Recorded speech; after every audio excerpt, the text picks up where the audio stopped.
Ladies and gentlemen, good day. I'm going to show you today how you can transfer Google Play Games data to your game center. So let's jump straight in. The first thing you want to go ahead and do is jump into your Google Play Games app on your mobile device. Make sure that it is updated to the latest version. We're going to now go ahead at the bottom of the page and tap on Profile. Over here, you can see everything about your profile. Up at the top right-hand side, there's three dots. We're going to tap on that and we're going to hit Settings.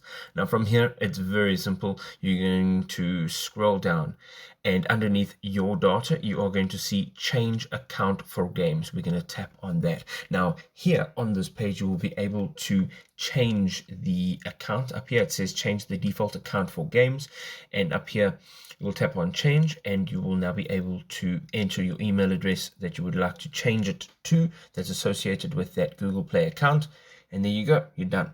If this was helpful, drop us a like. We'll see you next time. Cheers.